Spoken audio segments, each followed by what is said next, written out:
Hello po mga ka-caring, Mrs. N po of Caring's Garden. Episode 2 po ng ating TINOLA project. And update na rin po kung ano na yung mga nangyayari sa ating mga itinanim sa first episode. Ayan na po mga ka-caring, ito na po yung ating itinanim. Yung ating sibuyas dahon, ayan o. Tapos yung ating tanglad, ayan, may mga new sprouts na. So, itong mga old sprouts, kukunin lang natin mga old sprouts. Okay. Ayan, so, tapos, ang ating luya na cheat. Itong isa, medyo paano na kasi parang nabali kasi to, so, pwedeng ano na lang din, gupitin. Tapos, may mga new sprouts na din dyan. Ayan. Okay. So, ayan po ang ating luya. Tapos, ang ating atsal. Ayan. May mga flower buds na po. Okay. At saka, ang ating ayan, lumaki na ang ating kamatis. Ayan. At may flower buds na rin. Yan, may flower buds. Alam niyo ba mga ka-caring, nakaugalian ko na yung kunin ang first fruit ng aking mga tanim. At first po, mahirap.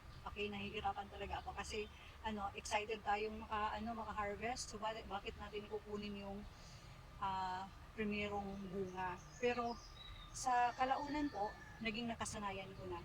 Kasi nakita ko to kay yung sa farmer ang magulang ko. Siguro marami din nakapanood niya, no? Nakukunin yung first fruit para magkaroon ka ng root development yung tanim para mas malusog ang kanyang root system. So, yan po ang ating gagawin din ngayon. Kukunin natin yung first fruits. Kukunin natin yung first na lang. First na flower. Yan. Ito. Huwag mo na kunin yung kasunod. Yung first lang. Okay? So, yan. Tapos, itong kamatis din. Yan. May fruiting na siya. So, itong first lang din ang kukunin natin. Yung kasunod, hindi na natin kukunin yun. Yan. Okay? So, may susunod pa dyan. Okay?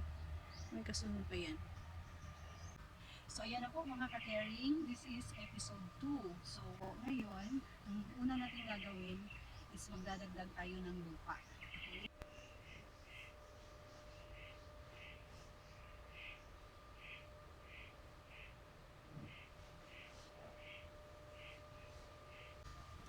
By the way mga ka-caring, nilagyan ko po ng ganito nung medyo maliit pa sila kasi pag malaki na po yung tanim, baka mabali po pag inan. Kasi dito natin sila sa labas, palalabasin natin to. Okay? Para may space tayo dito. So, ayan. Nadagdagan na natin ang lupa. So, ang susunod natin itatanim ay yung ating mga leafy greens. Okay? So, as I've said po, kasabay ng episode 1 po, nagpa-germinate na din po ako ng pechay. Okay? Okay lang hindi makita mukha ko, no? Okay? Okay, ayan. Okay lang yung luya, kahit natabunan na yung luya. Okay lang yan. Okay? So, ngayon, tatanim tayo ng pechay. So, ito po yung pechay na pinapa-germinate ko. Okay? Ito. Ayan. Malalaki na din sila. Okay?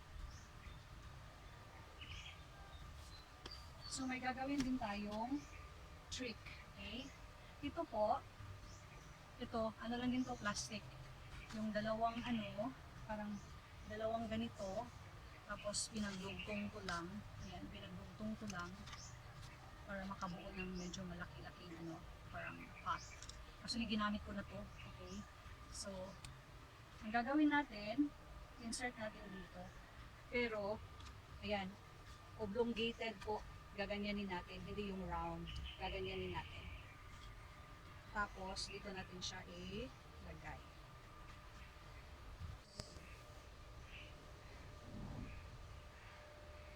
Tapos, itong portion na to, dadagdagan natin ng lupa. So, parang na-elevate na to masyado yung para hindi ko crowded dito. Magkaibang may hagdan-hagdan. Nakahagdan po sila. Iba't iba, nakaibang level. Okay? So, ibang level itong dito. Ayan. So, dito tayo magtatanim ng I think pwedeng 3 pechay dito.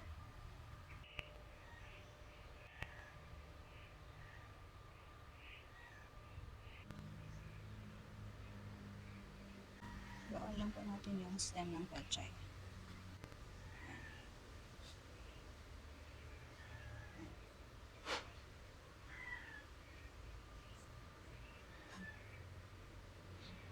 Yan. So, may vacant pa tayo. So, pwede pa tayong magtanim dito ng dito. Pwede pa natin siyang taniman dito. So, ang itatanim ko dito, yung yung red na pechay. Okay? Ito yung ating red na pechay. Okay? So, red tops.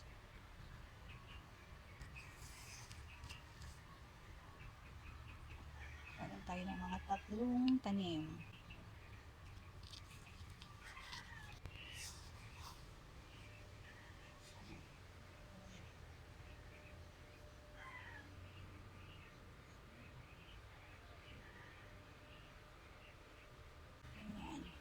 So, if titingnan nyo po dito banda, hindi sila the same level. So, may space sila to grow. Tapos, may space pa tayo dito.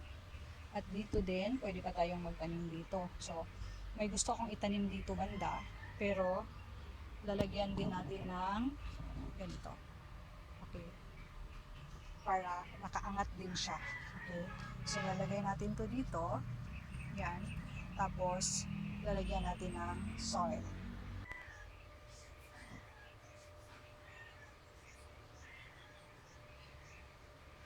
So, ang itatanim po natin dito, tanim tayo ng kale. Okay? So, kukuha po tayo ng kale. Kasi masustansya po talaga kasi yung kale. Pwede naman yung panggisa, pwedeng pang sa juice, ganyan. So, healthy po yung kale. Pwede rin siya sa salad. Okay? So, kuha tayo ng kale. Ito po yung kale, oh. Ayan. So, may pinapa-germinate ako dito. Kasi 3 sila dito. So, kukunin natin yung isa.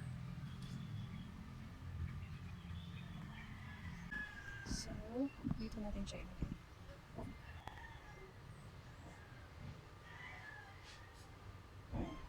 Okay. Kasi pa to? Tatangkad pa to. Tapos ito din tatangkad pa. So, yung kale naman, pwede siya sa shaded area. Okay? So, yan. May space pa tayo dito. Pero, may gusto akong itanim dito. Okay? Kunin natin yung itatanim natin dyan. Yan, ito po yung itatanim natin. Flower po to. Para naman po maganda yung ating it's like a mini garden. Okay? So, tanim din tayo ng flower. Okay? Para maganda din din. Papakita ko po sa inyo kung anong flower yan. Ang ganda po. Ayan po siya, oh. Ang ganda, oh. Zinnia po siya. Ang ganda. Tsaka hindi siya lumalaki. Maliit lang siya. Then, huwag po natin kalimutan buligan. Okay? Yung last episode, nakalimutan ko ng bulig, no? Pero, nagbilig naman po ako. Hindi ko na nagpakita. Okay? So, gentle lang po yung ating pagbilig.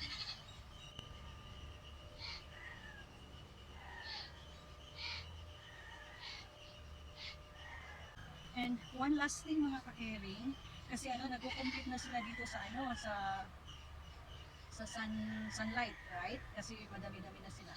So, kunin lang natin yung ibang dahon na nagbablock sa kanyang Tapos, ito po, ipupush natin sila backward. So, may ako dito, may pantali ako dito. So, ipush lang natin sila backward. So, ayun na si kamatis. push na siya dyan. Push backward. Para may ano dito, may sunlight exposure. Hindi nakaka-cover ng ano. Kasi limited lang yung sunshine. So, very precious po yung sunshine. So, ayan na po mga ka-caring. So, ayan na mga ka-caring. Binalik ko na siya sa ano, sa pinaglagyan sa kanya. Kinuha ko lang siya kanina kasi mas ano doon sa table mag-work. So, ayan na. So, ito, mamumunga na to. Ayan. Tapos, yung ano din natin, ayan, pinush back na natin yung ano, yung tanim sa likuran. Para dito lang sila sa likuran. Ayan. So, may magandang space. Ayan, so, update ko po kayo. This is the last episode, pero yung gagawin natin, yung updates na lang at saka iaano din natin yung kung ano yung maha-harvest natin dito sa ating TINOLA project. Thank you for watching po. God bless. Amping.